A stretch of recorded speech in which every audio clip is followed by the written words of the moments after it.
Vaccines don't cure a disease. Shots in the arm cure a disease. There are two steps to vaccines. One is producing them.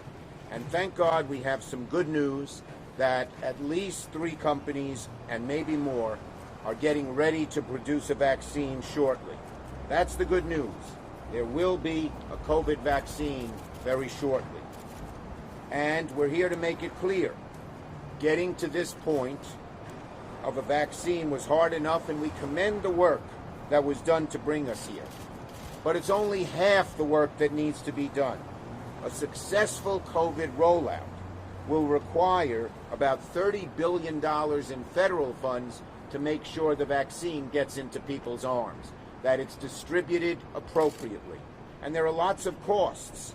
New York will need hundreds of millions of dollars to do the following 4 things, which every state must do. But New York will need hundreds of millions of dollars to do these 4 things once the vaccine is produced. Distribute the vaccine for free, educate the public, hire healthcare workers, and establish clinics. That's what they have to do, among other things. With COVID-19 waiting in the wings, federal dollars are needed if we're going to do this right and avoid the pandemic. States like New York will need funding. We all know they're short of funding now, and we're fighting for funding for them.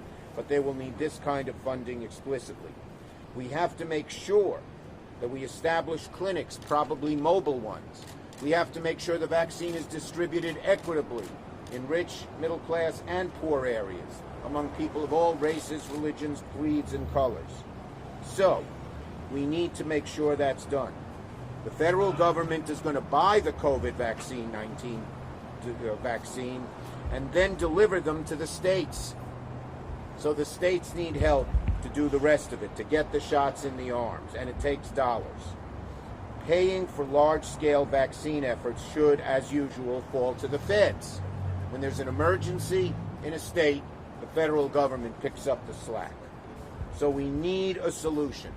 And today we are once again urging Leader McConnell to put the HEROES bill on the floor of the Senate. It has passed the House, and it has the money that's needed to distribute the vaccines for the clinics, for the education, for the things that we need, the mobile centers, and for the healthcare workers that are needed to distribute the vaccine.